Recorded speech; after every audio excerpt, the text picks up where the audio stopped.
জীবনের হিসাব সুকুমার রায়। বিদ্যে বোঝাই বাবু মশাই, চড়ি শখের বোটে। মাঝিরে কন বলতে পারিস, সূর্যি কেন ওঠে? চাঁদটা কেন বাড়ে কমে, জোয়ার কেন আসে? বৃদ্ধ মাঝি অবাক হয়ে ফেলফেলিয়ে হাসে। বাবু বলেন, সারা জনম মরলি রে তুই খাটি, জ্ঞান বিনা তোর জীবনটা যে চারি আনাই মাটি। খানিক বাদে কহেন বাবু, বল তো দেখি ভেবে, নদীর ধারা কেমনে আসে পাহাড় হতে নেবে? বলতো কেন লবণ পোড়া সাগর ভরা পানি?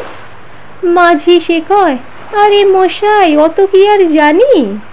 বাবু বলেন, এই বয়সে জানিস নেও তা কি, জীবনটা তোর নেহাত খেলো অষ্ট আনাই বাকি। আবার ভেবে কহেন বাবু, বল তো ওরে বুড়ো, কেন এমন নীল দেখা যায় আকাশের ওই চূড়ো? বলতো দেখি সূর্য চাঁদে গ্রহণ লাগে কেন? বৃদ্ধ বলে, আমায় কেন লজ্জা দিচ্ছেন হেন? বাবু বলেন, বলবো কি আর বলবো তোরে কি তা, দেখছি এখন জীবনটা তোর 12 আনাই বৃথা।